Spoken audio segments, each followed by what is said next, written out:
I've been fixing over and over for years, like tickets constantly, week on week. Now I can actually push for those to be fixed. And not only that, but we also get this better relationship with our developers, a better line of communication. And this creates a positive feedback loop where with every improvement, say to the logging, because one of the things that developers never think about is the logging. As an operations engineer, that's like one of the best ways to troubleshoot your problems. We can push for that improved logging and also reduce the noise to make it easier. So on top of that, we've developed this feeling of ownership and pride. I've supported applications since their inception. It kind of feels like my own child. Like I'm proud of its uptime. I'm proud of the value that it delivers to my customers.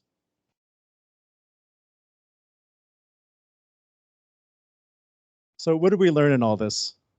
We made some mistakes along the way, but I mean, we learned a lot of things as a consequence. We learned that operations needed to evolve with our product teams. It was no longer a reactive kind of role. We had to think ahead. We had to plan for the future. It became forward thinking. We also, we got, as I mentioned, we got to push for those fixes of long-term defects. We also developed new skills as a consequence. Losing my papers here. New skill sets were required. I had to learn how to create and maintain CI/CD pipelines, how to create firewall rules, how to submit DNS load balancer requests. But as a consequence, we ended up developing this very in-depth knowledge of production, which is something that developers typically don't have. As Chris mentioned, it's this magical fence to them. We bring that knowledge to the team. And sprint ceremonies like backlog grooming and sprint planning, they require soft skills like planning ahead and understanding how much work is required to do a task. And we participate in agile poker, and we get to actually understand our domain better. Hello? That wasn't me. Just finishing up work here. I had to go out for a doctor's appointment, so I'm just working a little bit late. What about you? What are you doing?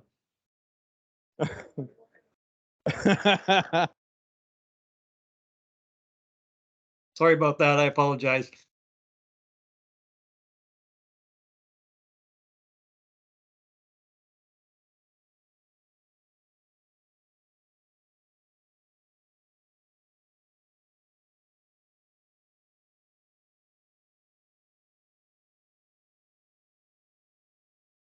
I mean, every product manager you talk to will tell you their work is the most important. So how do you prioritize? And making your work visible is very difficult when your tickets are spread across multiple boards, right? So when you become that bottleneck, you have to actually explain to your team, oh, I was working for this other team at the time, so I'm not available to you. And ultimately it multiplies those meetings you have to attend, which, I mean, you need to be able to do the work at some points. Even like we all know meetings are important, but to do the work, you can't just be in meetings all the time. So, we became so productive that we ended up discovering that other teams needed to evolve too. Reorganizing our e-commerce department, it wasn't enough. Other teams had to adapt. And Chris is actually very familiar with this because when he got promoted into his new role, one of the first things he did was streamline our firewall rule request, which was it was a nightmare. It took weeks sometimes to get your firewall rules approved. Now it's a couple of days. That kind of turnaround really speeds up team's productivity. So as we grew more mature in our DevOps processes, we realized that the way we organize ourselves is itself a bottleneck. So now we're working on streamlining that, working to make additional changes to improve our productivity. And for the next few slides, Chris will be talking about that further. Ready? Nope. You can still hear us remote, right? I think Brian might have accidentally muted us, but we're back live again. Only temporarily, it was lost. Awesome.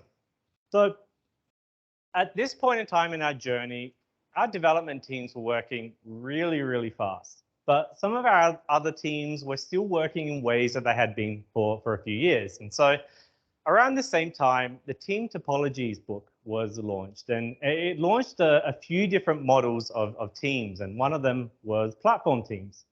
Now, let's face it, platform teams are not new. They've probably been around for a lot longer than I've been in technology. But it was really the way that the book depicted that they should work, that really got me excited.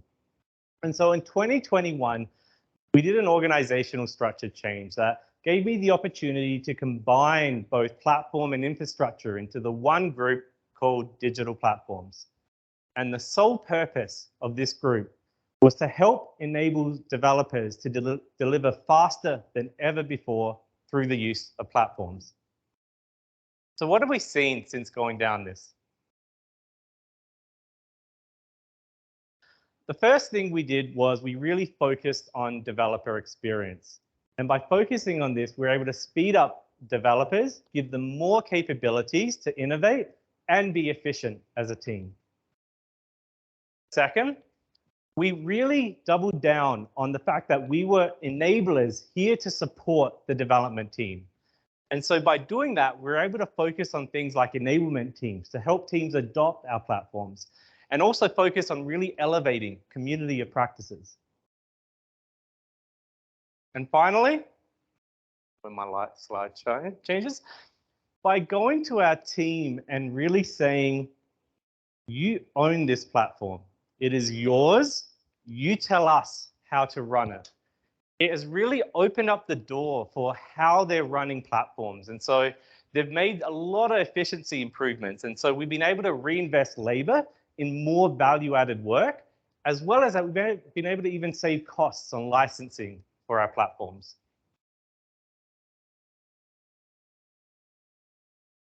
My clicker is not working. It is very slow right now. If you build it, they will come. Can anyone tell me what movie that's from? Good, I was kind of giving it away, I guess, in the slide. Who's seen that movie? Come on, surely more people. Am I really that old? I didn't think I was that old. Yes, exactly. Well, what we've discovered in platforms is if you build it, they don't always come. And so we've created platforms and our product teams just have not adopted them. Why? Because it wasn't solving the problem that they needed to be solved at that time. Even though we thought it was absolutely revolutionary and still think that today, it wasn't solving the problem they needed. And so we've learned to really work alongside our developers and create platforms with them. Secondly, platform adoption takes time. So many times the developers have come to us and they've asked, how long will it take to do this, adopt this platform, do this thing? We're like, oh, it's one sprint, guys. It's just one sprint. That's all it is. You just follow these instructions. It's like building an IKEA desk. It's easy. It's never one sprint. Platform adoption usually takes time, and sometimes it even needs to be forced. And so we've done that through the use of enablement teams, and also by sometimes doing the heavy lifting for our developers. And finally, for teams that are so used to running projects, it's very easy to be focused on delivery and deliverables. But what we've tried to do is really focus on the outcome. And we've done this through measuring specific KPIs that are related to the developers. And so by doing this, and by having these outcomes as leaders, we keep our teams focused on what truly matters, which is the value we're delivering for the development teams. Now, all of these changes we've done have really helped accelerate where we are today at BestBuy. However, DevOps is a journey, and in my mind, I don't think it's a journey we'll ever fully finish. And so we still have challenges. The first is a technology-wide DevOps culture. While we are doing these really cool and fun things in some teams, it's not universally adopted. Secondly, dedicated people for specific roles doesn't really scale. So having a team or having the requirement of needing an ops engineer and a QA in every single team, it doesn't really scale as you expand and create more development teams. And as well as that, you're creating single points of failure within your teams as well. And so to speak a little bit about how we plan on addressing and solving some of these problems, I'd like to invite Aengus up to the stage. Thank you, Chris. Hello, I'm Aengus McCullough. I'm one of the software development managers here at BestBuy Canada. So I want to talk a bit about our DevOps strategy and what we're planning to do moving forwards. So thanks, Chris and Cody, for walking us through our DevOps journey to date. So just to recap for a minute then, so we've come from this place where we had a specific separation between developers and operations engineers. And as Chris talked about, you know, we had siloed teams, we had teams under different leadership structures. And then we moved on to having onto a place where all of our team members were in the same product organization. Okay, and in this model, you know, we had operations engineers embedded on Scrum teams and attending daily stand-ups. But as you can see from this diagram, where we're trying to get to is a place where there's no real distinction between an operations engineer and a software engineer. Okay, now what does that look like? Well, we're still trying to figure that out. But essentially, what we're envisioning is a place where all of our engineers, you know, whether they come from an application development background or an operations engineering background, they're all capable of performing all of the tasks in the software development lifecycle. Okay, so I like to call this the full service ownership model. And in this model, essentially everyone on the team can develop, they can deploy, and they can provide support. Or code it, ship it, own it, as the mantra goes. So we've been experimenting with the full service ownership model. We ran a pilot project last year, and this year we've expanded it to 3 additional teams. And we've been seeing some pretty good results so far. So one of the things we've observed with these teams is that they're capable of releasing more frequently. I can attest to the fact that when we had, you know, the embedded ops engineer model with an ops engineer embedded on the team, oftentimes the bottleneck was actually getting hold of that ops engineer to help us do a release. So from a throughput perspective, it kind of makes sense to enable more people on the team to perform that function. Another thing that we've noticed is that we're getting less incidents, less failures, and, you know, less false positives coming from our alerting for these teams. And again, to me, that kind of makes sense, right? If you put the team that's in charge of building the application, also in charge of supporting it, then they're motivated to make sure that the application's reliable, to make sure that the observability is there, and to make sure that all of the support documentation is kept up to date. And another thing that we've observed is that these teams are more resilient. Okay, so no longer do we have to scramble around if our ops engineer calls in sick or goes on vacation. We've kind of removed that single point of failure on the team.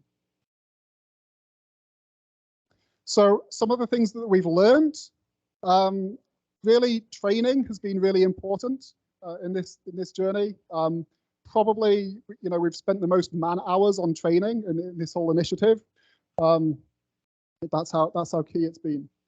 Another thing that we've observed is that it's taken a lot of time and effort to put this together. We have incurred a bit of a hit to our velocity, particularly as we've been through all of this training and knowledge transfer, but we're expecting that to kind of level off once we get over the hump. We've also had to tread carefully to make sure that we don't compromise our security posture in all of these things that all these processes that we've been changing. And then the last thing that we've learned here is that this doesn't necessarily scale to every team, right? We chose teams specifically for this that were using a modern technology stack. So we can really leverage all of the services that Chris's teams have put together, and kind of shielding our application teams from the complexity of some of those, setting up some of those services. So very briefly, like what's next for us? We want to continue to scale out our full service ownership model, probably not to all of our teams, but further than we have. We also want to start looking more at our DevOps tooling and seeing how we can evolve that. And I think Jadeler's going to be talking to that soon. And then the last thing is, like I'm sure many people here are doing, we want to start looking at how we can leverage AI to make ourselves more efficient. Okay, and that's it for me. I'll pass it back to you, Chris. Oh. Does anyone have any questions for me, Chris, or Cody? Yes. Turn it on, Chris.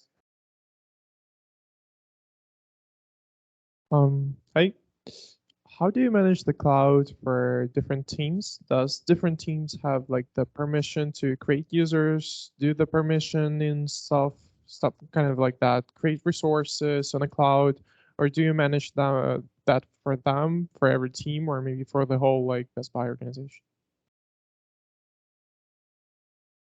Want to take that, Chris? Or? Sure, yeah, I can take that one. So we use the platform teams to really govern and manage that in a central way. And then we try and give as much as possible the access to the developers to do as much as possible as they can. And so depending on the platform would depend on how much access they have. As an example, like app service environments and things like that for applications, they generally have the ability to spin up things on demand and whenever they need. But things like databases, which are a little bit more complex, for now it's mostly centralized, but we are looking at trying to give that capability more to the developers as well, and to create an environment where, yes, if you want a central environment, we've got it for you and we can do a lot of the management. But if you're mature enough, if you can manage it yourself, we want to give you that capability as well. The question at the back there. Which one? Back guy. You can shout, yeah.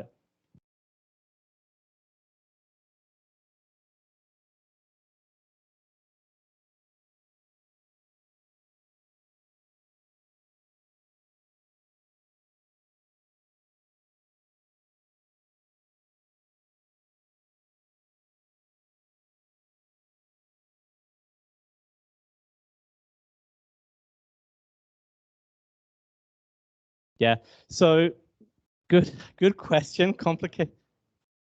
Sure, so the question was about related to the restructuring. So when we did the restructuring, how did we do it? How did we get buy-in and things like that?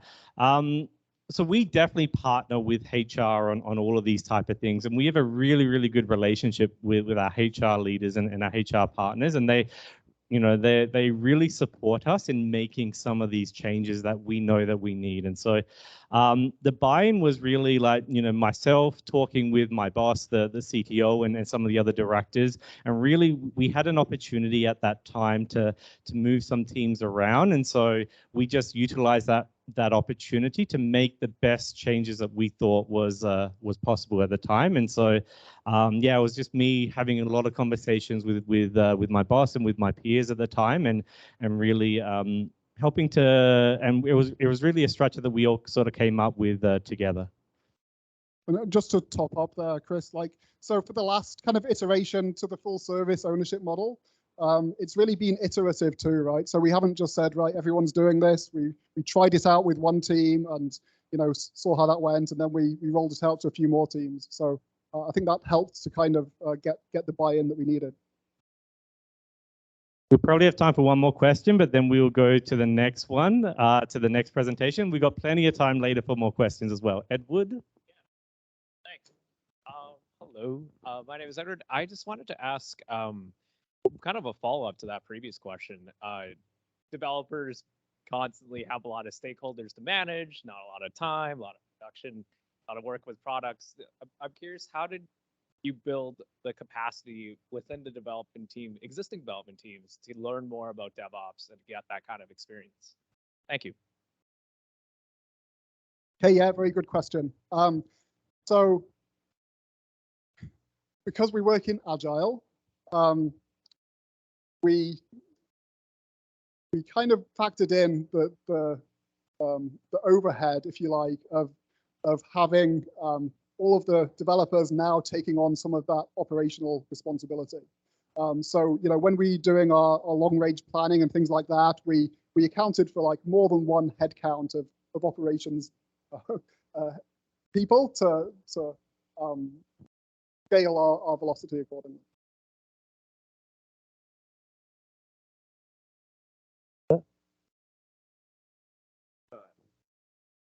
Yeah, awesome.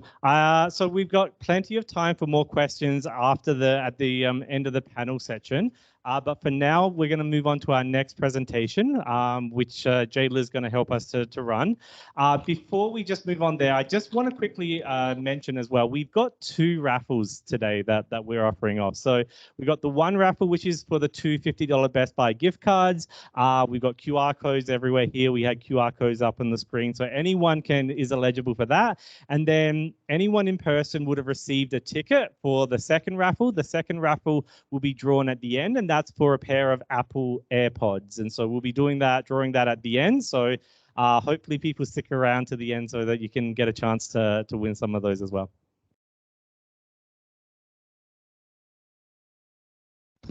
Can everyone hear me? Awesome. Good evening, everyone. Who wants to talk about GitOps? Let's start. My name is Jadeler. I'm a senior technology officer, senior technology manager, not officer. I think I did.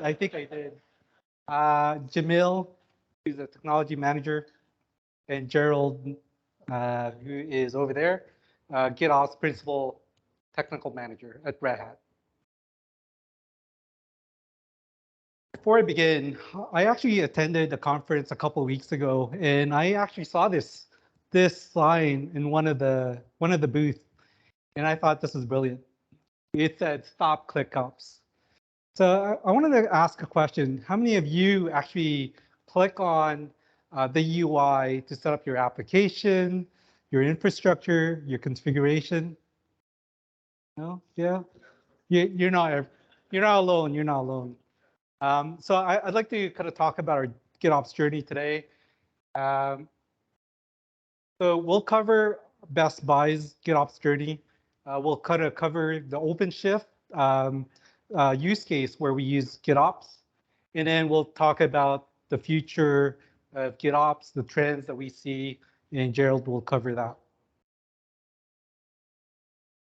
So what is GitOps? Just to level set everyone, GitOps is a practice that basically uses Git as a source of truth. That basically look at infrastructure, your application configuration, your application code, all in Git. So making Git as your source of truth. Any changes to your desired state has to be done in Git. And when that happens, we use an automation mechanism to apply this current desired state into your system. Our journey to GitOps, like most companies, we actually started off with PowerShell, Bash, right? We then looked at configuration management using Ansible and Puppet. We took that and looked at, when we started moving to cloud, we looked at Terraform to provision all our infrastructure on Azure. And we used Ansible as well to kind of build our on-prem and on cloud. And then GitOps really started.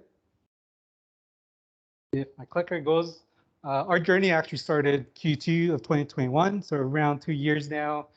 And we basically put everything together, right? So this is looking at Git, infra as code, config management, and then sprinkle it with CI/CD.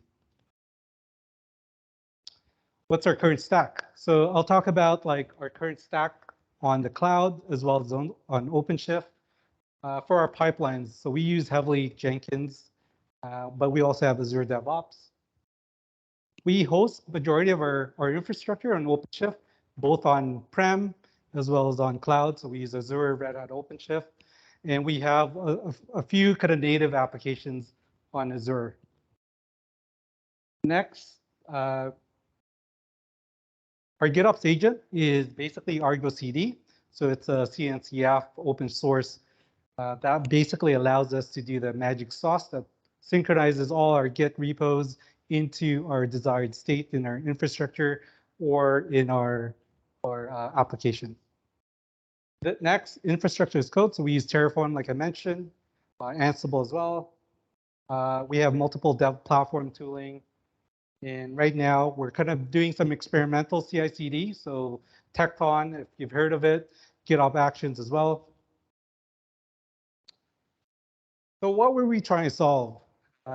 We had a lot of problems, right? So the first problem that we wanted to solve is how do we make our continuous deployment reliable and consistent?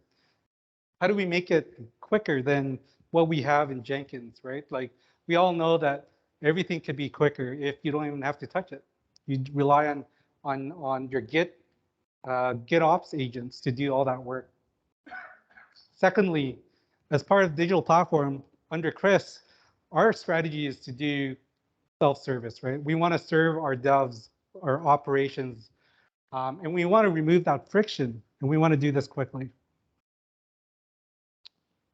Like many of you that may be in platforms and infrastructure, we want to manage our platforms in minutes, not hours, not days, right? We want to do this in minutes.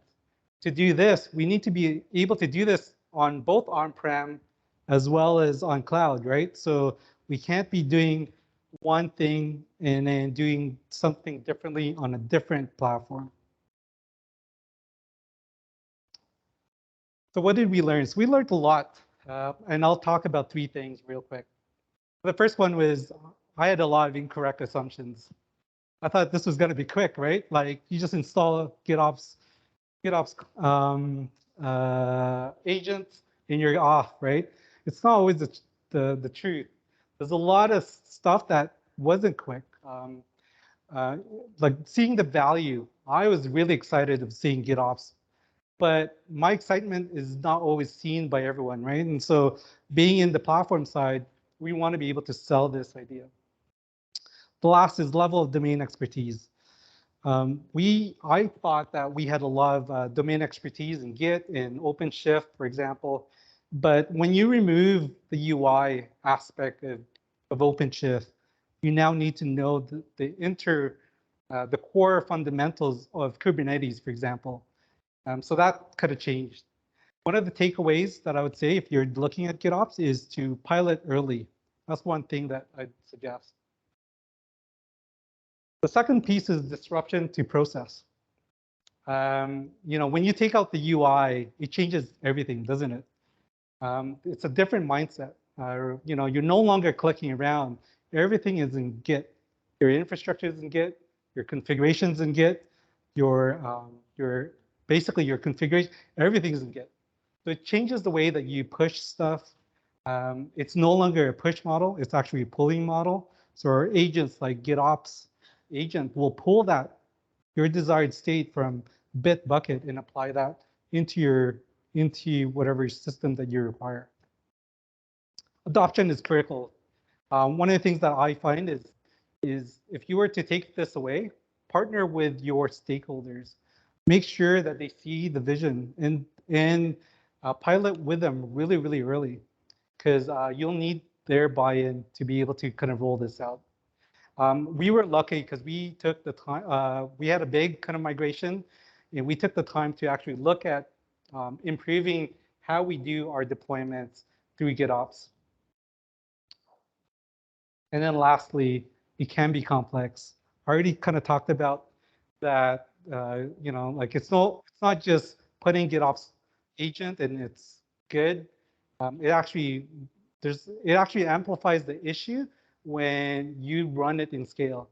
We're talking about concurrency issues. We're talking about like how do you secure your Git repos? How do you do it with 600 devs, right? Like you start kind of talking about the scale in the problem that's required around that. A takeaway for this is test early, get all your expertise in place, test and experiment, do those retros, sort out all that stuff within all your team members and the folks that you've piloted with.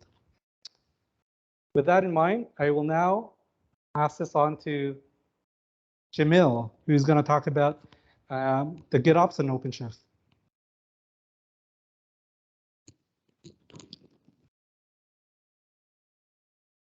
Hello. Okay. Thank you, Jadeler, for sharing all the details. I will now go through our GitOps journey on the OpenShift platform. Okay, so now first the footprint of our cluster systems. We have around more than 10 clusters with 200 plus nodes, both on-prem and in Azure. We are managing more than 900 Argo CD applications across the board. We are supporting more than 600 internal customers like developers, ops engineers, and all other families. Okay, so what are we trying to achieve? So this is our GitOps workflow on the platform side. You can see two streams. So developers have access to their development repository in Git. They will change their source code in, and it will trigger the build for their application.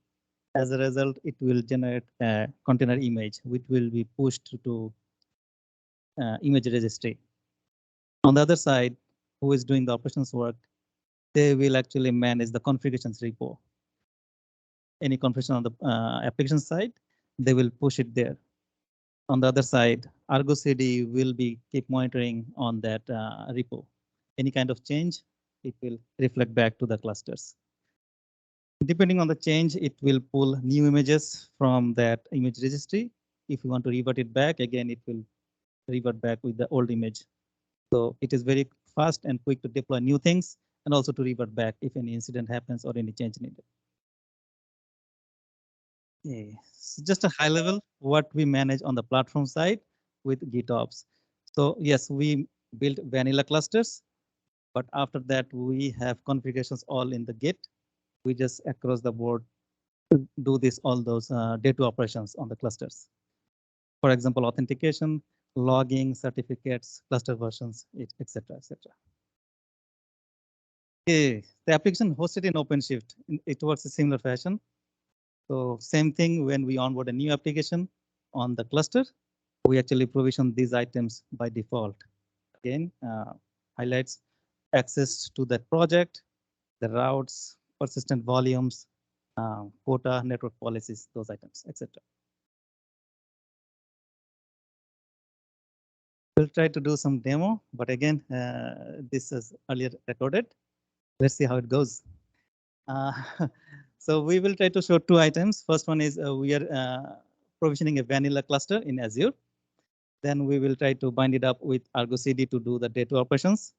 Then we will try to onboard a new application on the same cluster and again bind it with Argo CD. So first we are spinning up with Ansible to provision the cluster. Okay. Someone is logging to the Ansible AWS playbook. This is our playbook, all the variables. Clusters is up and running.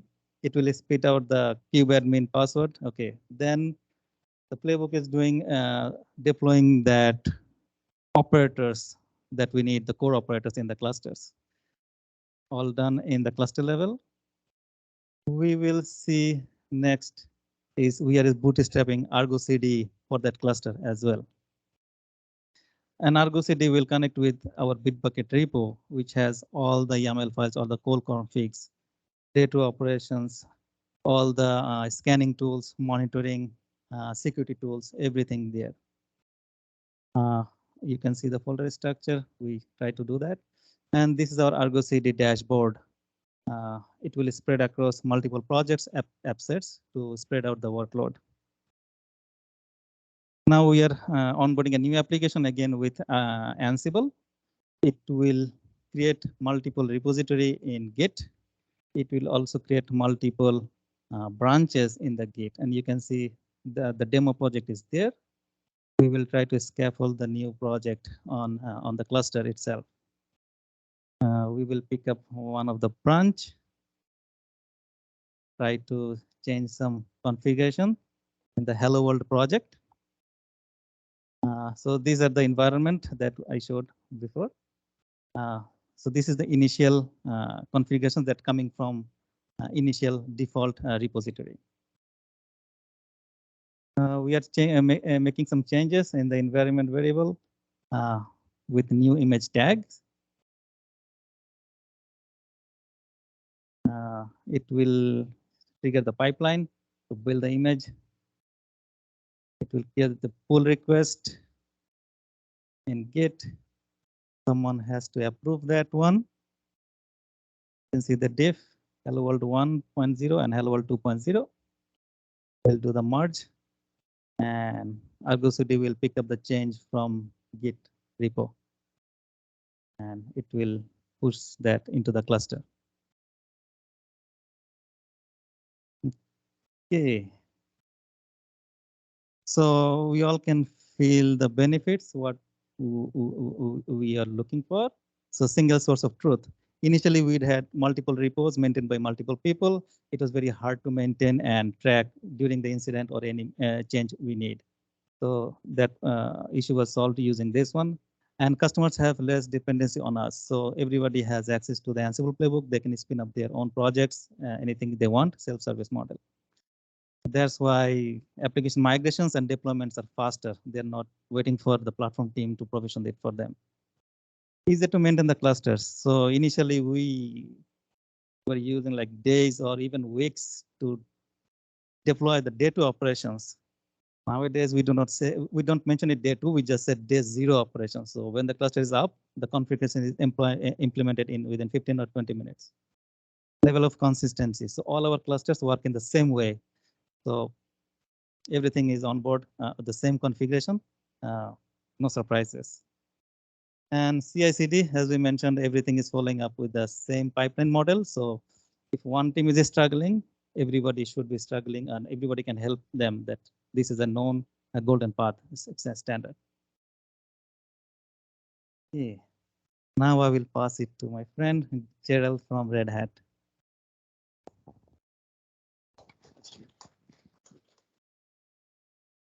Oh, great. They use the same clicker I do. I don't have to train. All right, so we're going to talk about GitOps in terms of where we come from, where we are now, and some of the trends that we're looking at in terms of the future. What are going to happen in GitOps coming down the road? So I'm not going to walk through this timeline. It's quite a large timeline. What I want to highlight is that, you know, go back to 2017. That's when the term GitOps was originally coined by a guy named Alexis Richardson. As well, that's when we see the first iteration of the 2 most popular GitOps engines on Kubernetes, Flux and Argo CD. So that is approximately 6 years ago. GitOps is not something new. As we can see with BestBuy, customers are doing this now, right, in the real world and managing Kubernetes in their clusters using this technology. And this is backed up by the CNCF survey that they do on an annual basis. If you look at this graph here, they asked customers or people in the CNCF, from an organization, are you trying to use GitOps principles? Are you trying to adhere to it? Less than 10% said no, right? 90% were in some stage of the journey. Either they're just starting or they're fully mature in terms of how they're implementing GitOps in their organization. This really highlights that GitOps is, from my perspective, how people should be managing their Kubernetes clusters. And as we'll see in the trends, more down the road. So let's look at the trends next. I've got 3 trends I picked here that we're going to cover. There's obviously a lot of things that are happening in the GitOps space, but in the interest of time and brevity, we'll keep it short. So from a future perspective, one of the things I want to highlight is even though Git is in the name GitOps, it's not just about Git. If you look at the working group for GitOps, they specifically omitted Git from the principles. And the reason why they did that is that where your source of truth isn't particularly relevant. What's important to GitOps is the reconciliation loop, as we saw Jamil show. That's the key part. So we're going to see more forms of repositories come down the road. In particular, OCI artifacts is something that we'll see. You can already put Helm charts in OCI registries, that's essentially a container registry. So you think Docker image registry, Quay, all those image registries, you can put Helm charts on those right now. And you can actually start in the future, put artifacts in there. And that brings a number of benefits for edge deployments and other things that people are trying to do. The next trend that I'm seeing really is how do I scale out my GitOps effectively and efficiently? So as customers start with GitOps, they might have 1 or 2 clusters. It's working fine. Then as per BestBuy here, you start scaling it out. How do I manage this? How do I distribute my GitOps engine to all of my different clusters? How do I get that single pane of glass, right?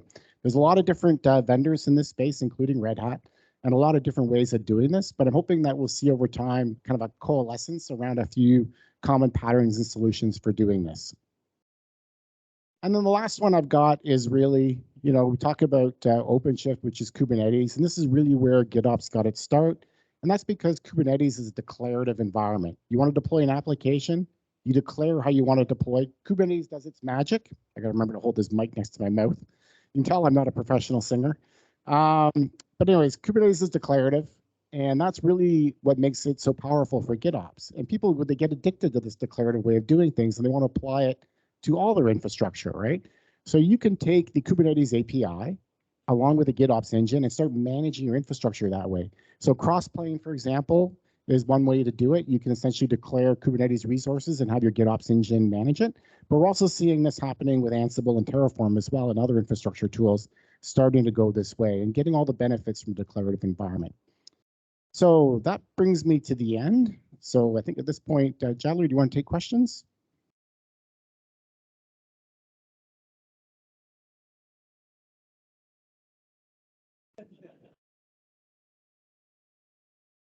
Thanks. Hi, my name is Jun. So a question about is, so you see you have the tools and about the tooling.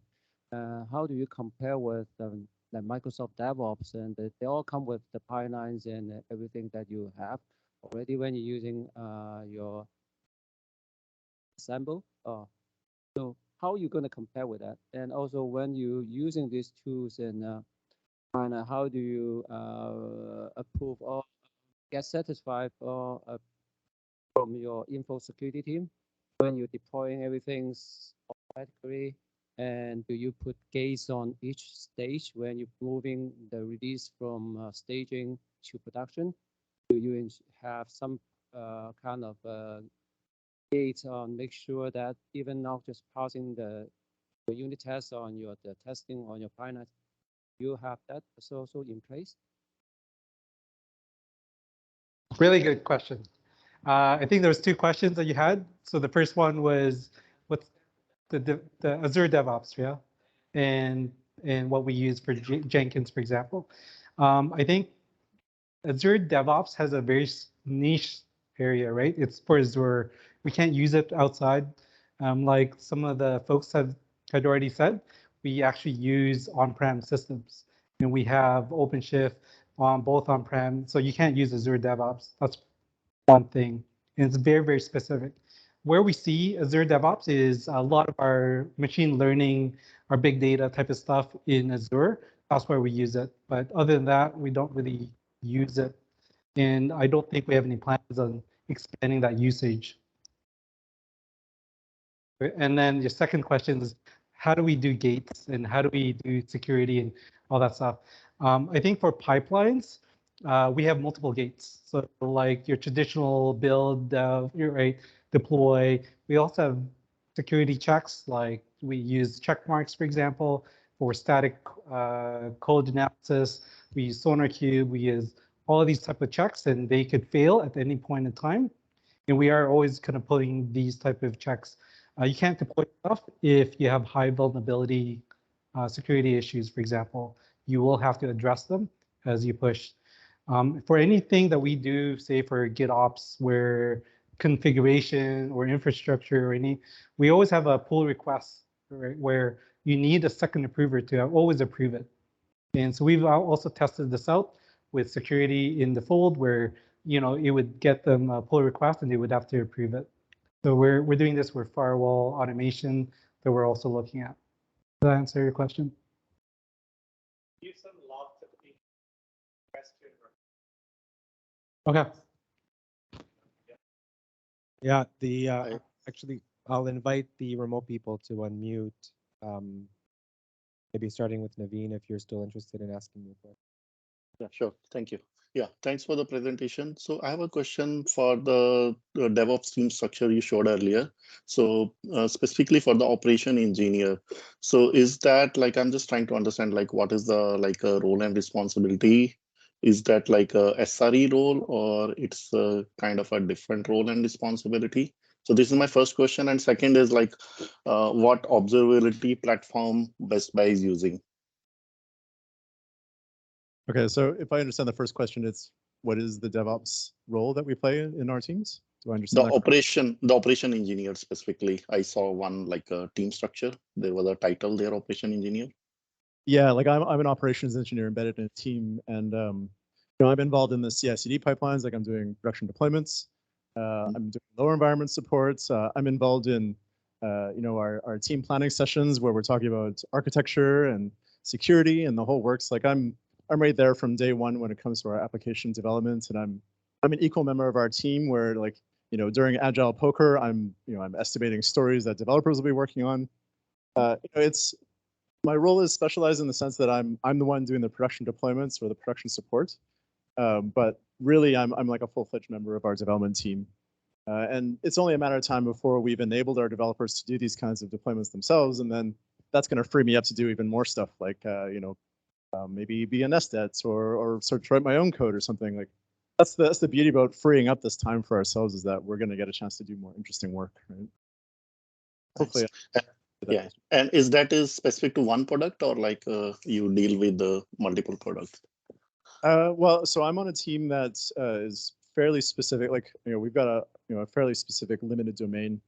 You know, we've tried to split up our teams in ways that make sense. You know, with respect to our priorities for our products, and just, you know, some of our legacy stuff is supported by certain teams, whereas we got some new tech teams that are doing their own work, and they kind of work a little differently. Truthfully, it's a role that does change a little bit depending on which team you're on. You know, you may be working more in the cloud on one team, you may be working entirely in Linux VMs and whatnot on another team. You know, but it's there's still so much kind of cross-cutting knowledge that, you know, we're still able to move across and help each other out as needed, right? I hope I answered your question. Yeah, absolutely. Thank you. And I had the second one for the observability platform. Which observability platform you're using? Tool.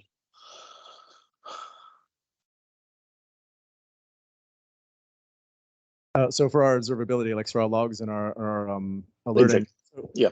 So we use Dynatrace, which is amazing. If you've ever used Dynatrace before, I mean, it lets you like deep dive into, you know, where was that exception thrown in your code? You know, it's and then, you know, what's the difference between your server side and your client side response time and things like that. Like Dynatrace is amazing. And then we also use Elk for our log kind of accumulation. We have Kibana clusters. And OpenShift, you know, it's all tied into Kibana, like, you know, so all of our logs are being shipped to Kibana, so we can easily look that stuff up. Yeah, it's great to have all your logs in one place, as you can imagine, because you don't have to log into a bunch of different VMs to find stuff. I mean, if you need to look months back, you've got the retention. So yeah, it's. I think that's all you just. Oh, I got it. Yeah, thank you. Yeah, because like we are at Works ABC also, like I'm SRE, and we are also started using Dynatrace. So good to see some couple of success stories. So we hope to see that at Works ABC also. Thank you. Yeah, I think the only thing I'll say about Dynatrace is that's kind of expensive. That's what I've heard. It's worth every penny. It's great. Yeah. We'll take one more question from the crowd and the audience, and then we'll move to the next segment.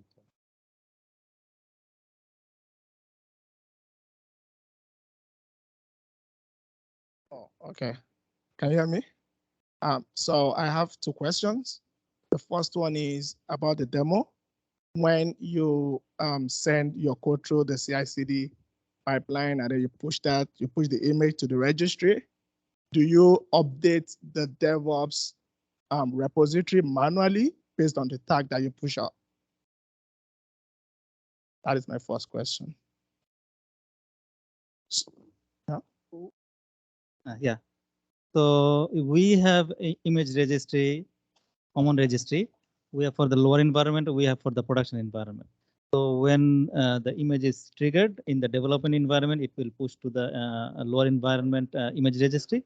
Then someone will actually promote that image from the lower environment to the production one when it passes the QA testing, security testing, all other unit tests. So after that, it will have another image registry. It will promote it. Then we will put another configurations change in the production application configuration repo, which will point to that new image from the new that upper environment. Okay, so that means you have to raise a PR, with PR, the yes, tag yes, that gets synced with Argo CD. correct. Okay, that begs the question, the second question. So how do you manage rollback in this process? I mean, I don't see M in your workflow. Like, how do you manage releases and how do you roll back? So in a high level, I can mention that we use that image tagging policies. So if you want to roll back, just change back your configuration to use the previous image version number. So that would have to go through in your a pull configuration change. request Yes. that someone has to approve Yes. to roll back. Roll back. I go see this sync to Syncs to the previous image. Oh, okay. So it's a bit of a manual process. For the approval one, yes. Yeah. Someone needs to approve any production change, at least two people on the merge request, right? I think I might have a third question. Please permit me. So how do you like manage dependencies between like different repository that you use in a project? I assume you have some kind of chicken and egg problem. So how do you manage and solve such kind of problem? Okay. I can try to explain. So when you saw that when we are onboarding a new project, there is a field for an activity group. So what we do, we just create that Git repo in the Bitbucket and we tied with that activity group. So who are the members of that activity group have access to that specific repo. Then all the members from that AD group can access that repo and they can maintain that by themselves. Okay, yeah, sure. We are after the, yeah. So yeah, so if you want to come and connect with us afterwards, we can go through a lot more detail about how the system works. So for now, we're not going to ask any more questions. We are running a little bit over time. We've been sitting for a while though, and if this is your first meetup in a while, I can imagine you're just trying to get a little bit restless. So we're going to take about a 4 or 5 minute break for now. So we're going to come back in 5 minutes time. So if you want, the washrooms are either the men on that side, women on that side, or we've got gender neutral ones one level above. Come get a drink. We'll be back in about 5 minutes. Thank you.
All right, if I can have everyone's attention, if you can start making your way back down. Thank you.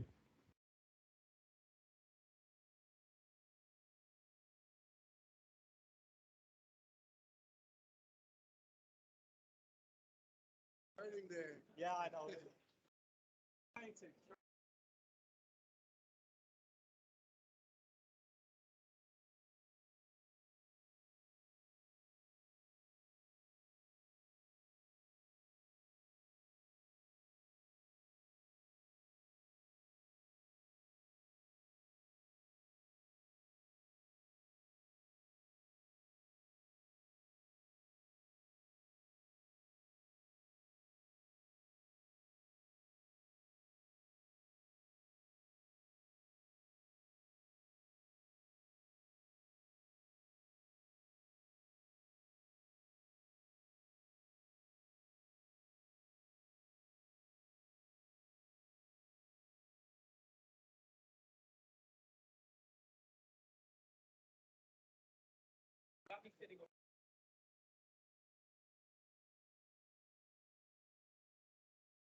How about now?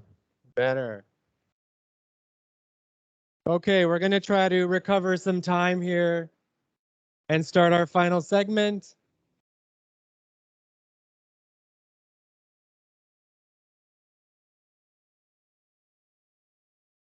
If everyone can start coming back to their seats, we'll give you some time to continue chatting and socializing after this final segment.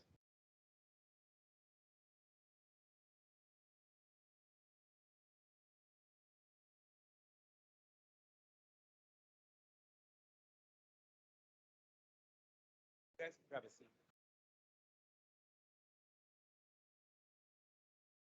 And we need. I'll get the other one.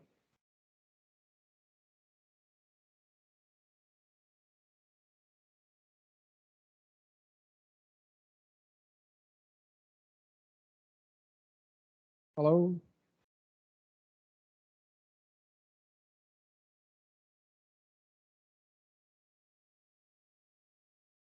Okay, we're going to get started.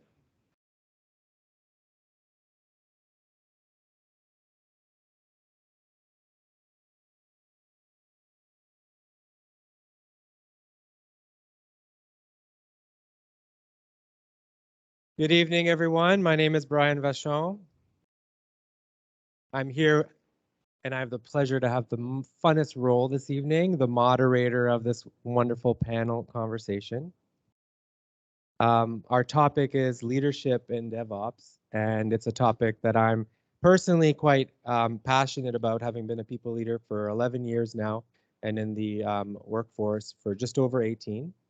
My role at BestBuy today is I lead a technology services team that's doing some internal development, as well as an agile community of Scrum Masters and project managers. So facilitating a lot of the changes in the agile ceremonies and this DevOps adoption is something I'm a part of from an internal movement. Why I'm so passionate about this panel conversation today is, and there was a couple questions earlier in the segment that touched on it, is how do you create this movement inside of organizations? Because if all it is mandates, it's not really going to move, right? And a lot of what we talk about in terms of DevOps is really about the movement that it creates in order to move inside of an organization. And the role of our leaders and people in leadership positions are key as part of this movement. And so it's my pleasure today to moderate this conversation. And we have some great leaders on the panel to ask some very tough questions that I'm prepared with my cue cards here.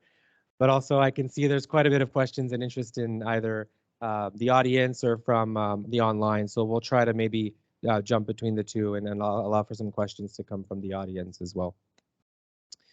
So some of the panel members you've already met, but we'll give them a chance to just either reintroduce or newly introduce themselves, and then we'll jump into some opening questions and start getting acquainted. Aengus? Thank you, Brian. Yes, so it's me again, Aengus McCullough. I'm a software development manager here at BestBuy.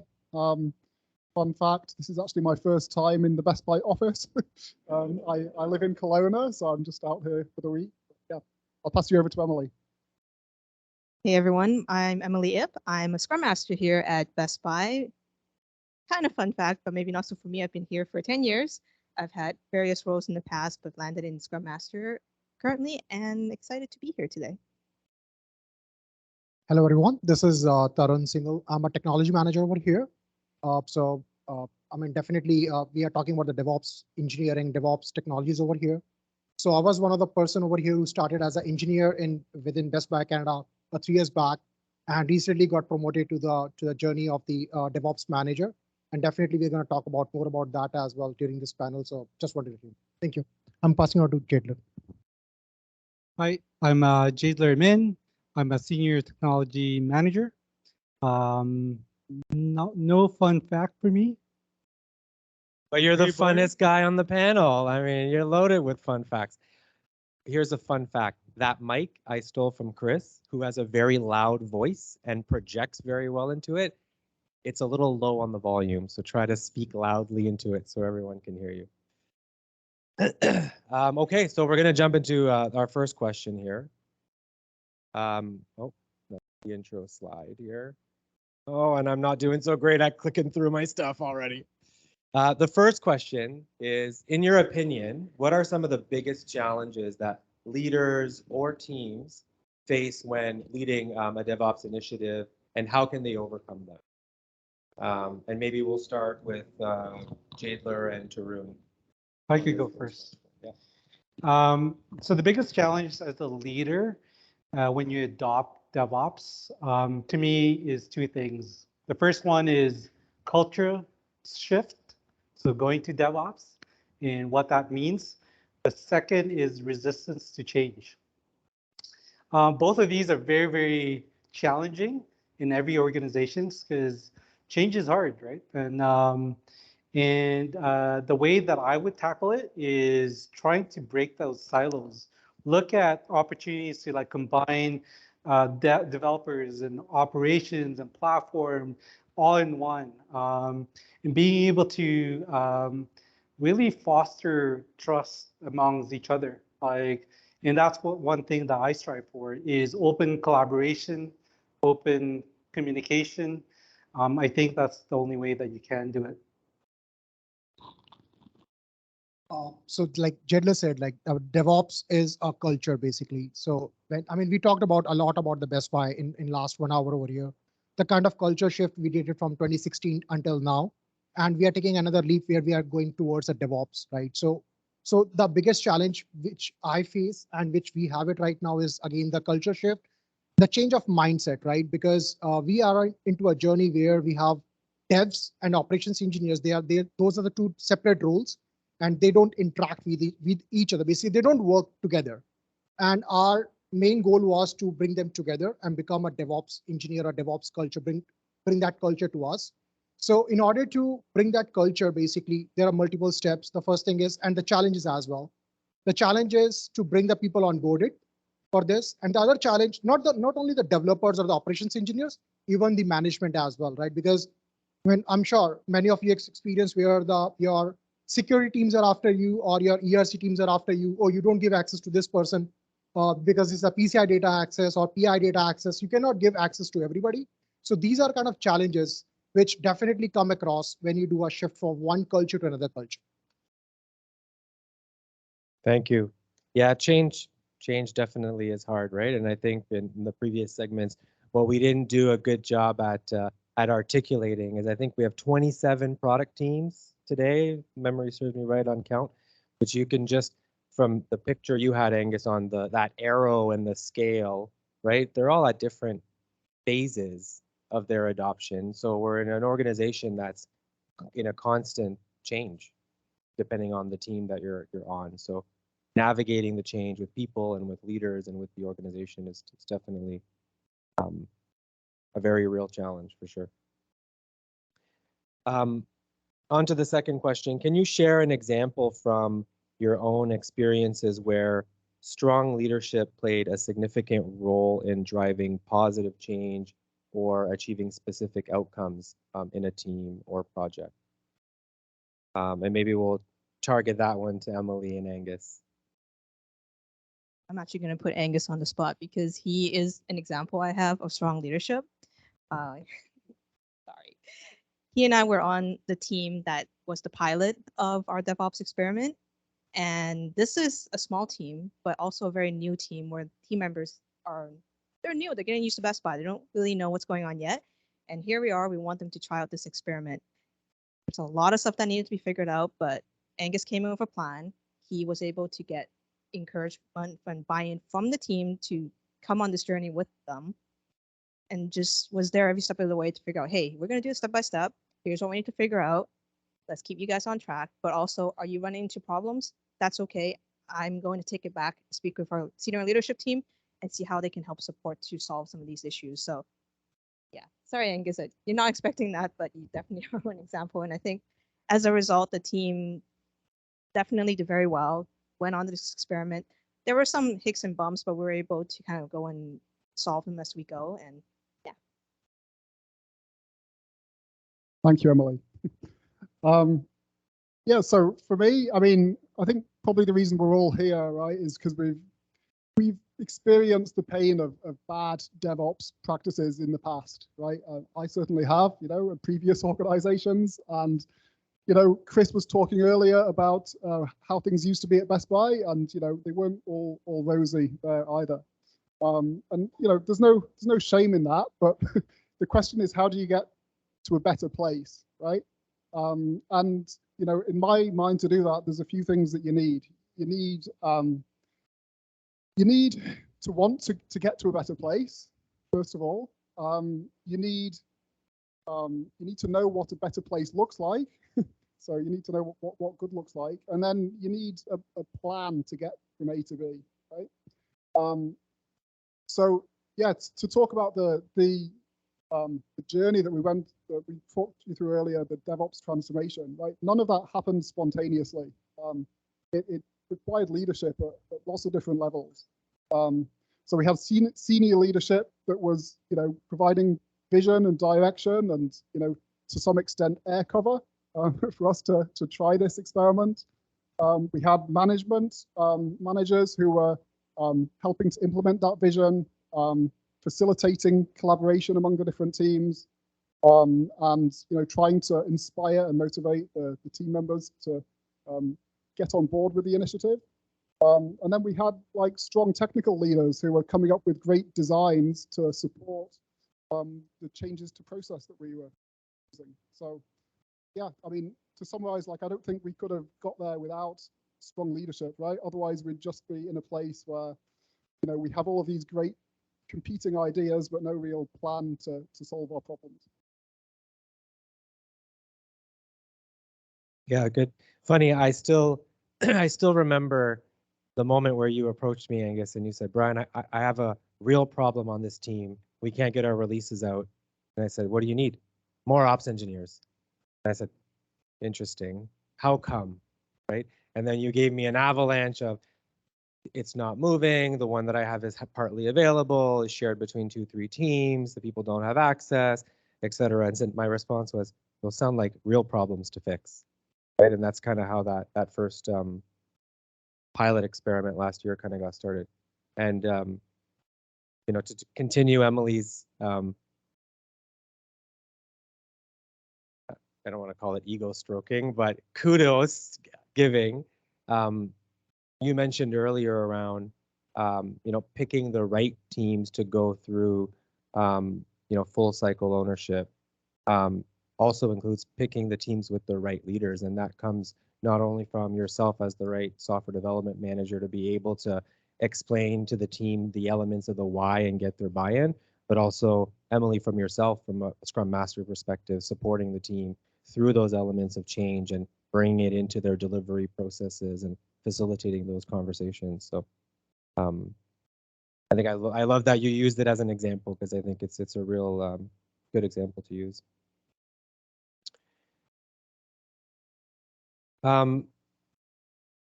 Emily, we'll keep you on the hot seat, I think. Maybe Jadeler can help you with this one. How do leaders encourage innovation and experimentation while also trying to manage and balance risks and stability in production environments?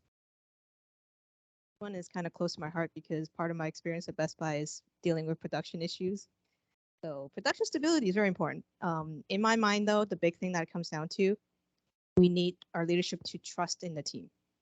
Why? Well, we want to build an environment where this team can feel safe to try new things, but also to fail, because failures will happen. Things don't always go as planned, but that's okay, because as leaders, we need to be able to tell them, hey, just make sure you plan out different scenarios, different outcomes, and go. And then now they will have the autonomy to just do what they want to do, try different things. And if things don't turn out the way they want, maybe something goes down, they have a plan in place, but they also know that they have that freedom to try something new, to bring things back, all while knowing that, hey, I have a plan, I have a time box, I know what I need to do if I need to safely go back and recover if it doesn't work out this time. So that whole trusting comes from, I know that I have a team of capable individuals, and I know you guys are all smart and can figure things out. I'm not going to helicopter hover over you to tell you every little thing you do. And so that kind of helps encourage them to just try different things and not be afraid to fail. And also, very importantly, and this is probably where my Scrum Master comes in, we want to make sure they do have an opportunity to go back and reflect, to see what happened. Like if something goes wrong, making sure the focus is on the what. So what happened, what went wrong, and not so much as to who, like who might have done something wrong, no finger pointing, just making sure you know that we're not going to focus on individual, we're going to focus on maybe what failed as a process, and let's try something, do something different next time. So kind of help encouraging them to feel safe, even in that environment, to recognize that, hey, it's okay that we didn't do well this time because we are able to try again next time. Taylor was the other person who's going to be, yeah. Hello, yes. I think to encourage innovation, experimentation, I think the one thing that sticks in my mind personally is I've been with Best Buy for 4 years. I've worked in 5 different industries now, and I find that the leadership at Best Buy allows you to innovate and experiment. You know, and I don't see this a lot in other organizations, and I think that's very crucial. If your leaders buy into being able to fail fast, be able to experiment. Starting off in 4 years ago, we didn't have all these tools. We didn't have all these type of GitOps mechanism. We picked Argo CD when it was incubated, and it was still very, very early on. And we're experimenting in different platforms, in different mechanisms. And I know like a lot of companies don't do that, right? And so that's one area. The second area I think that I really like is the empowerment that we get at Best Buy. One of the things that I found is when I led or like building a team for the cloud platform team allowed us to kind of build up the team members from different specialty, including security, right? I was talking to someone during the break, and security is part of our team, part of how we kind of build stuff. So like experimentation is part of our DNA. So it's being able to like do stuff past, you know, like any kind of changes. I know that Chris probably, you know, I push him all the time. Let's try this, let's try this. And being able to have that hearing and him being able to trust me in terms of me executing is really, really cool. Awesome. We'll do one last one, and then we'll go to the audience for some questions. This last one, Tarun, we're going to come to you first, since you're an engineer who recently converted into a management role. I guess almost 2 years now. Yeah. So for all the DevOps engineers out there who are looking to getting into management, what are some of the things they should consider when moving from an engineer to a manager? So for this one, definitely what I will share my experience, what I've learned from my leaders or what I've learned from managers actually. So if we talk about the traditional management role, right? So those used to be the people leaders. They used to manage people, and they used to manage their, their different requirements, HR requirements and all. They never been into the technology space. But when we into this era, when we talk about the DevOps manager or the technology manager, you can say that, right? In this technology manager era, we cannot simply ask the managers to become a people leader. They need to be work on the technologies, and they have to be a fair share value, and they have to be a fair idea and the knowledge about the technologies as well. So when we say the technology managers, right? They need to work closely with the technologies. They need to work closely with the people with their reportees as a people leader, and they need to collaborate with the different stakeholders, customers, different teams. So if anybody has to, like, if you want to become do a journey from engineer to the manager journey, right? So these are the areas, in short, you need soft skills, I would say, and definitely needs to work on technologies. And when we're an engineer, right, we tend to work on a single technology, or I can say we tend to work in a shell basically. But when you go towards that journey of the management role, or towards that journey of technology manager role, you cannot stay in that shell. Being a technology manager, you have to be present for all the scenarios. You have to be present to support your team. You have to be present in all the incidents or in any issues tend to be. It may or may not be inside your comfort zone. It can be outside your comfort zone as well. And definitely you cannot be an expert in all the technologies, but being a technology manager, you should know at least basics of those technologies in order to serve your team, in order to serve your company. So Aengus, in comparison to Tarun, where he's coming through the path of being an ops engineer into an ops engineer leader or manager, you're on the other side of the fence on this question, being a software development manager. So what are some of the things that you think people should consider moving from an engineer into a manager role? Yeah, I think it's an interesting perspective that Tarun had. But yeah, if I look at the software development manager community at Best Buy, I think there's more than 20 of us now, and I think pretty much all of us have come from being an engineer ourselves at some point. And I think every one of them have come from a slightly different path to get there, right? So there's no standard path, if you will, to get from an engineer to a manager. But some of the things that I think are important to consider. First of all, is it something that you really want to do to kind of move into a people leadership role? Like I have seen engineers in the past who've moved into a people leadership role, and they just haven't enjoyed it because instead of they see these technical problems in front of them and they want to solve them, and they can't step back and say, actually, this isn't my responsibility is to help my team solve this, right? Not to do it myself. So that's one thing to consider. If you think that it is something that you want to start doing, then I would say try and find opportunities to step into that role. Right? You don't need to get promoted to a manager to start being a people leader. Right?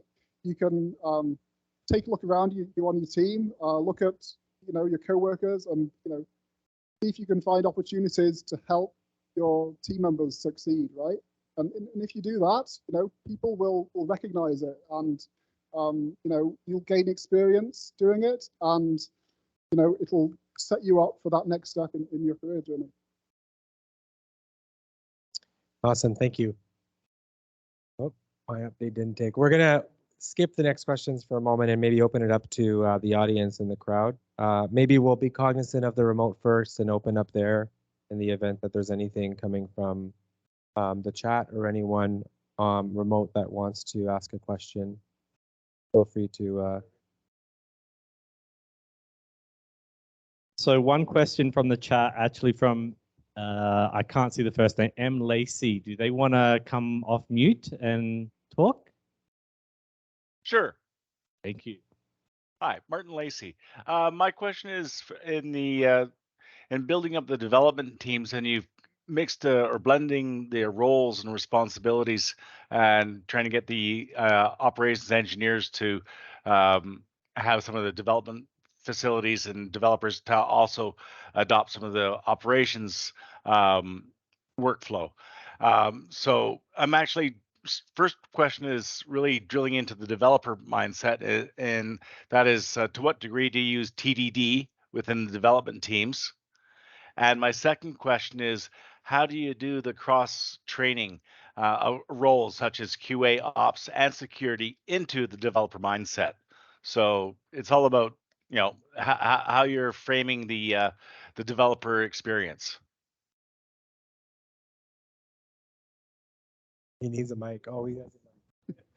All right, I'll have a crack at that one. So there were a few questions in there. The first one was like, do we use TDD, so test-driven development? Yeah. I would say, to varying degrees, yes. Like Brian said, we have over 27 product teams here, and we're all at different stages. But yeah, for the most part, most of our teams are doing test-driven development. The second part of the question, just remind me again, please. Well, related to TDD was, do you also use it for UI development and testing? And because I forgot that part of the question. And my other part of the question is actually, how do you foster that growth mindset within the developers to adopt QA operations and security into their world, into their view of responsibility? Okay. So to answer the last bit of your question first, security practices are basically baked in at every level, I would say, of our development process and all of our operations processes, right? We have an enterprise risk and compliance department, which have come and run like secure coding sessions with our teams, and we have a bunch of gates and check marks as like Jadeler was talking about in our GitOps flow, which are kind of like safeguards along the way to make sure that we're doing things properly from a security perspective.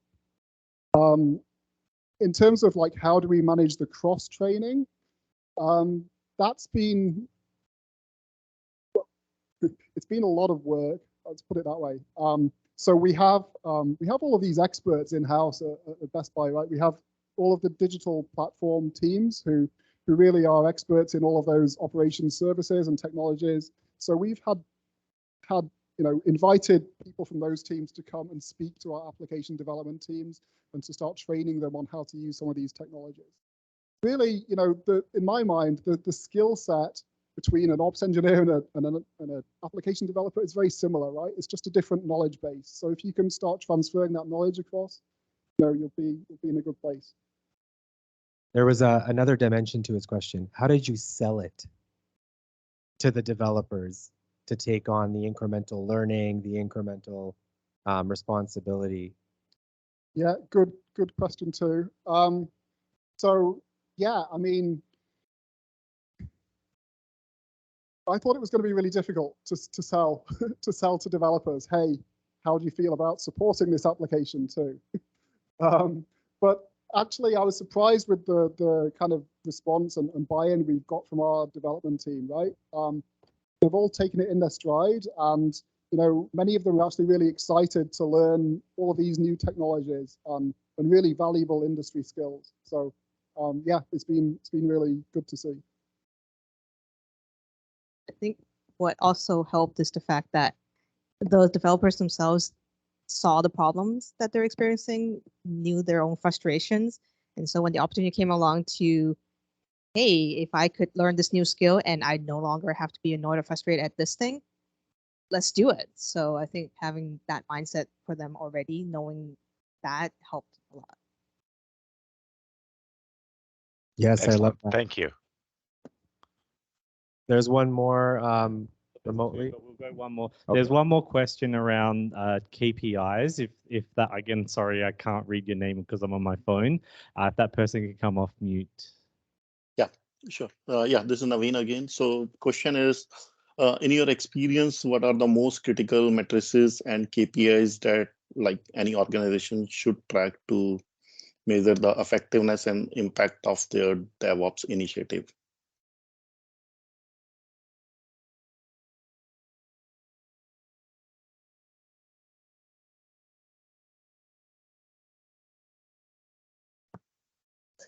I'll have a stab at this and I'll pass it to Jadeler. So KPIs, standard ones that we look for in development teams, right? We want to make sure that the velocities trending upwards, some of the DORA metrics, so like how often are we releasing, how often do those releases result in a failure or an incident? So they're some of the key ones that I've been tracking. Anything you wanted to add, Jadeler?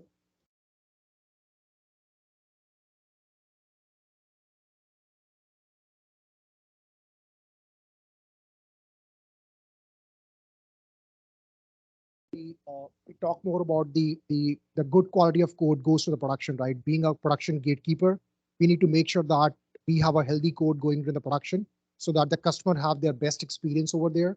And definitely as operations engineer side, we need to make sure that our website remains up and running and so that customer can do lots of shopping. Thank you. Awesome. Okay, we'll open up for in the room. Maybe I'll come to the left here and then we'll move around the room. Hi, I think it's really great that your teams allow developers the agency to be fully involved in the process of experimentation. My question is a little bit more along the process. How often do your teams experiment and trial new ideas? Do you guys have like a resting period after a feature is rolled out where you guys can do experimentation? And then along the lines of, I guess, a new potential idea that challenges the process, how do you evaluate if that idea is worth challenging a process to explore? Given that most teams are always in constant development, just one more question to build up on that is, how do you healthily balance trying out new things and also continually developing?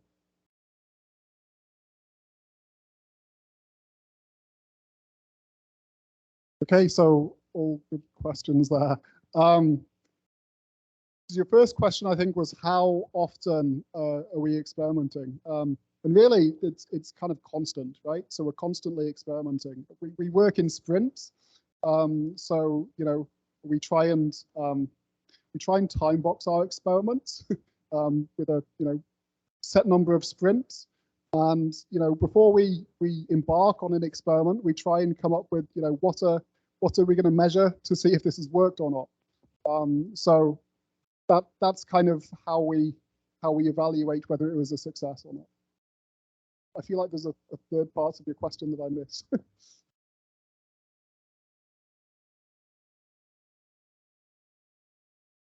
Okay.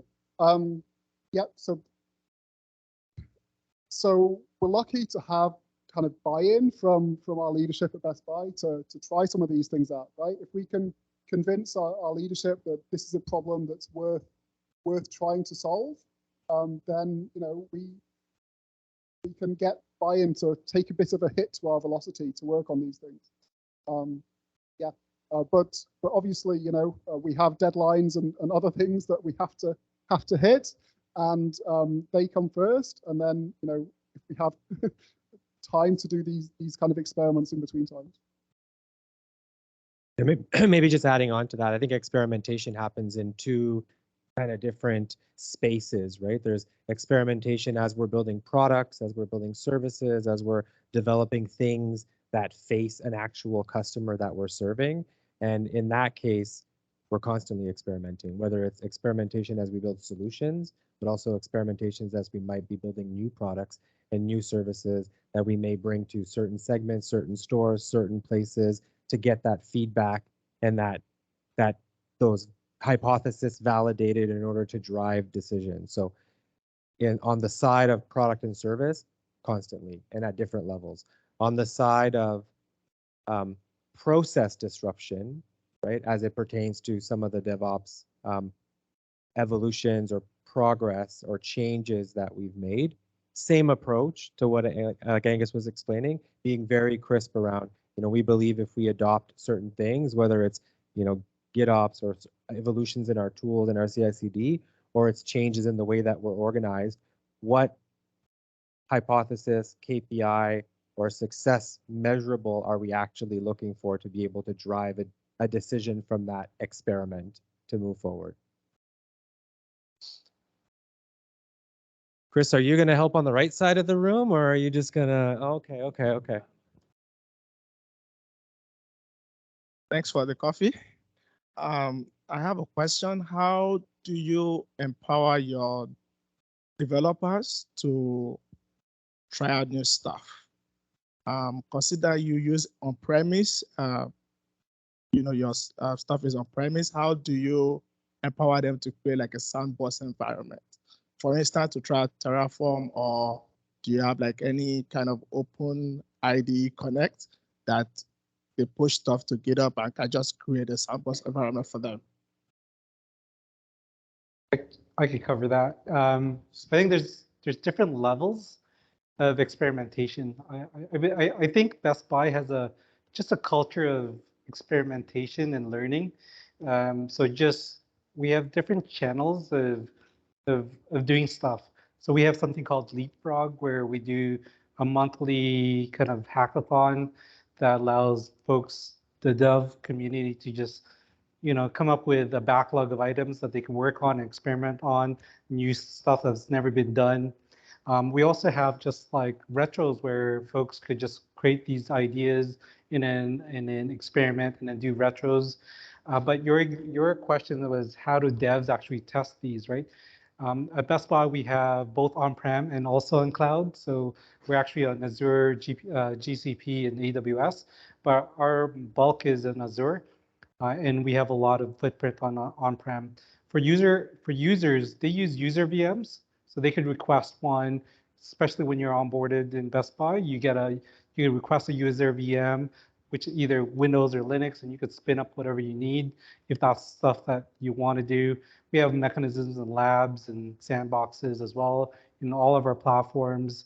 We are looking at in Azure, like how does that look like from a sandbox place where you could play around as well. And so there's different type of forums of where you could experiment.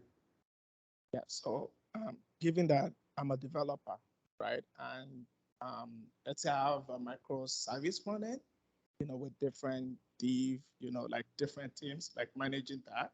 But I decided that I want to kind of containerize some of this, micro front ends that are in different repositories so that I can run, for instance, integration tests against them in the sandbox environment. So given that there's such a problem, how would you solve that? So a lot of our applications are on OpenShift. So as you could see in the GitOps demo, like we created 5 environments: dev, break fix, release, staging. You could just create another. They're just namespaces, and you could start kind of hooking them up, especially if they're containerized, right? So you could deploy them in any namespace in OpenShift and connect them to APIs. They're just all APIs. So so that's usually how that works within that space. The reason why I kind of asked it was because you have like platform, like, platform like team, you have like, ops teams. So I'm just thinking like as a DevOps engineer, like what I mean, as a developer, like what can I really do? Like, do you have like some open IDC that, I could just easily just spin up an environment just to use for testing? So at this point, basically, what we usually do is, as Jadeler said, right, we have a different environment starting from dev until production. We have around 6 environments in total, which is being used by different teams and at different levels, right? So if any developer has to do some experimentations or anything, they have our dev cluster, dedicated dev clusters. We have it where we can do any number of experimentations. And in terms of when you say the namespaces or the spin up of the containers and all, so I mean definitely, I mean at this point where we are definitely, I mean we are in a model where we are going towards a DevOps culture or DevOps model. But at this point, definitely we have to go to the platform team. If we want a new namespace, we can just simply go to them. They can create it for us. But generally what we do is whatever the namespace is, my team has it. I just use that namespace and I can spin n number of containers in that space, because I mean, it's just upon the capacity, right? I mean, if we have a capacity, we can just do whatever we want to do that in that namespace, which owns by my team. We're going to come to this side of the room just to try to be equitable on both sides. Hi. Those questions was excellent regarding to DevOps adoptions and everything, but and the answer were really good, but the answer were given by technical people. So I ask you a little bit different question. How do you create unique value proposition to your C-level executives? For example, try to explain to CFO what's the OpenShift cluster, or Terraform or something like that, right? He sees the number and spreadsheets and everything. CEO juggling between stakeholders and deliverables and everything. So what did you do to basically explain them why DevOps shift is important to the organization, right? How did you sell it, right? How did you create this unique value proposition that basically CFO will allocate money for?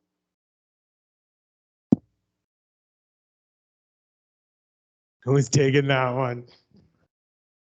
I could take a stab at that. So you asked a couple questions or notes about like some platforms, and you hit some of our container platforms. I'll just cover that real quick because I had to present this to our leaders when we were trying to look at, say, why would we go to, say, OpenShift versus AKS or something else? And so we always have to have numbers. What's the problem we're trying to solve? And coming up with the numbers and coming up with that story, why it matters for us. So that's one thing. In terms of your DevOps and that strategy, we started DevOps way before I even joined. But it's evolved, and you could see that Chris kind of talked about that with Cody and Aengus about where are we taking this. It's already an accepted culture in Best Buy, right? We're not. It's still a journey, but it's already part of our DNA. People expect to do continuous improvement. It's no longer, please do it. Like people want to actually do it, and they're coming up to us to volunteer to even pilot, and so it's really, really encouraging. So we don't really have to do a lot of heavy lifting. Does anyone want to add? I mean, if we talk specifically within Best Buy, right? So we are actually, I would say it's a very fortunate thing for us that our leaders, they are really technology driven people. They understand that technology, right? I mean, when you were saying about showing the numbers or the slides, right? How you convince them basically to use one technology versus other technologies. So as I said, we were fortunate, like all of our leaders, Beta Chris, Dave, or Brian, or other leaders, they all are really technology driven people, right? They understand that technology very well. So for us, at least from our perspective, we don't need to like drive the things in a way where we have to convince them. Convince them. We just need to present them different ideas in a way where they can basically see the pros and cons of both the different technologies. For an example, between Azure and AWS and versus the Google Cloud, right? Or you can talk about Kubernetes versus OpenShift. So basically, these are the different technologies, but we never, I mean, from our perspective, as I said, we didn't have to go into that level where we have to present those things in a number format, and we just presented in a form of technology, and that worked well for us. Let me give you the other side of the coin on that one.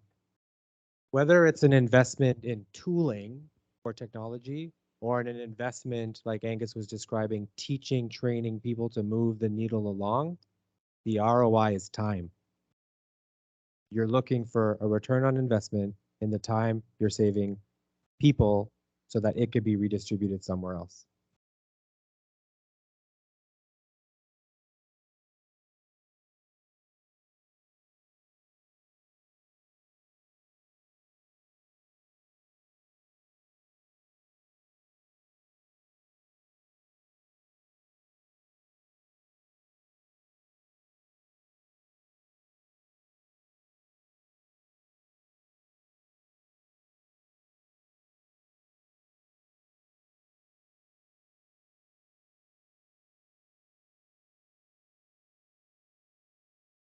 Yeah, I wouldn't put it to the extreme and say we don't care about the solution as technical professionals in the industry at all.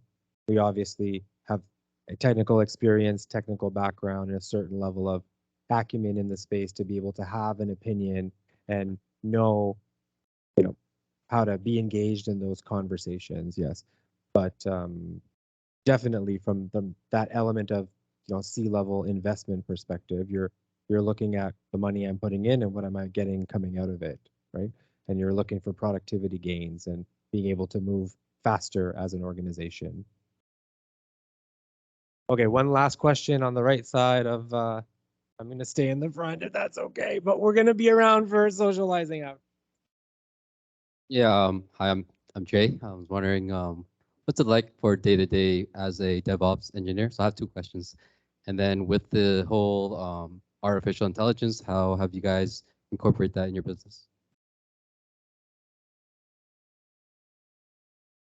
Can you please repeat your question, if that's okay with you? Yeah, I was just wondering, what's like a day-to-day like for DevOps engineers?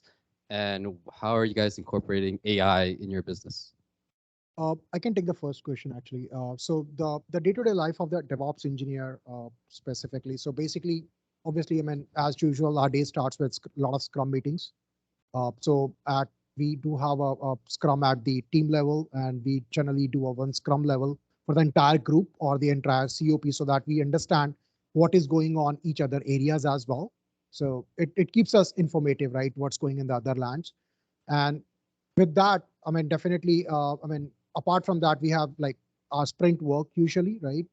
And we do support application, we do our production support as well, just in case if something goes bad or application goes down, or if we see any kind of alerts or any issues in our website. So our people, like our operations engineers or the DevOps engineers, they really jump on that issues, and we try to fix that, and we try to minimize the impact of those problems.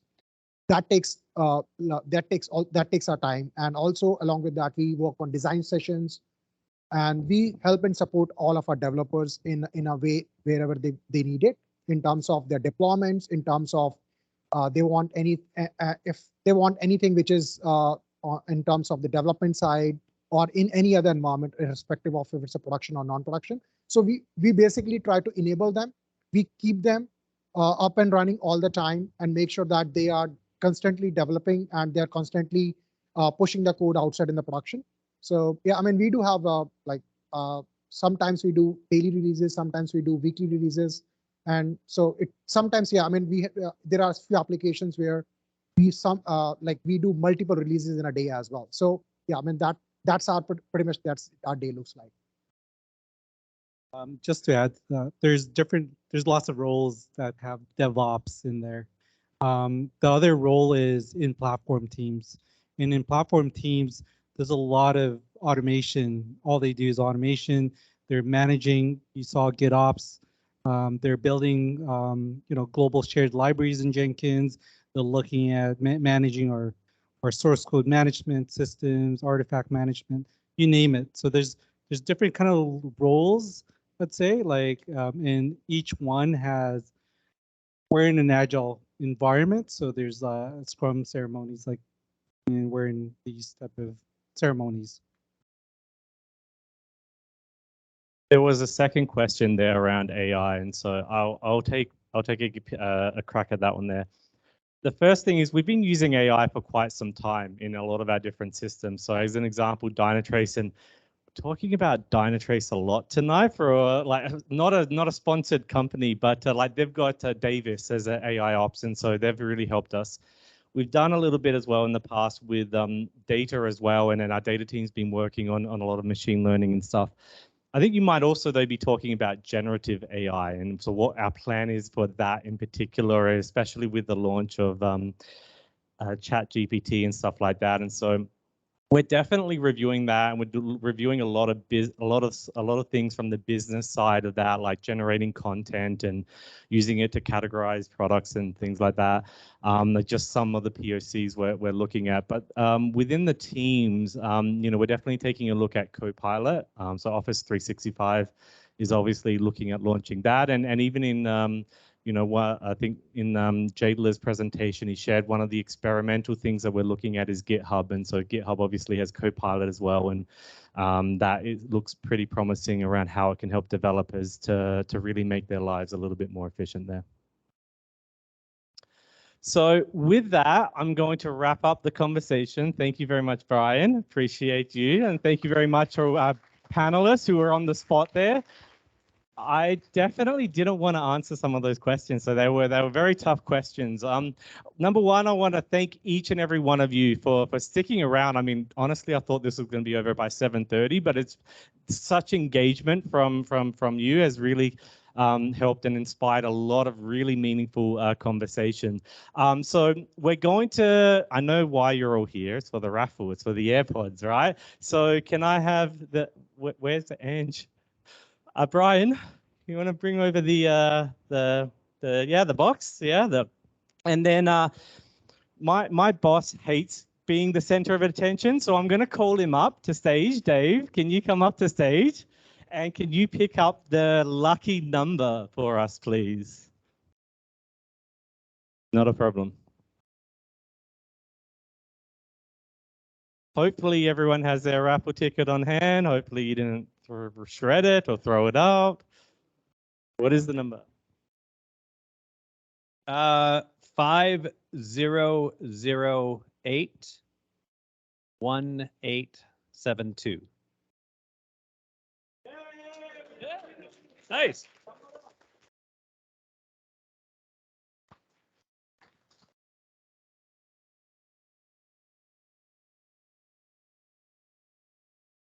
All right, and with that, I'm going to pass it back to Andre to wrap us up.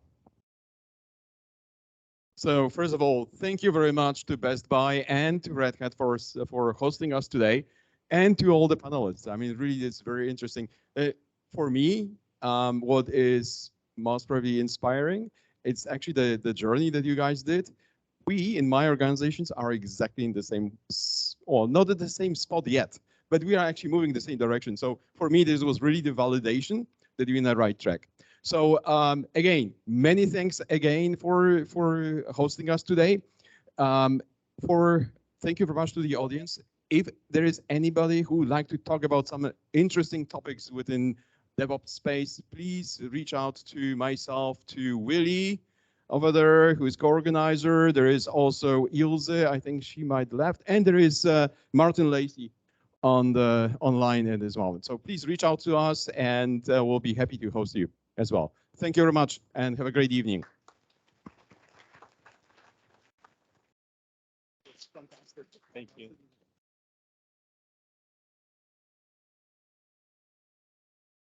You turn it off now.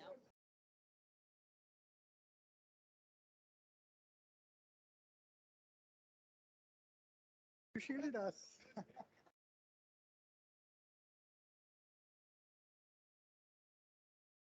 And then I will absolutely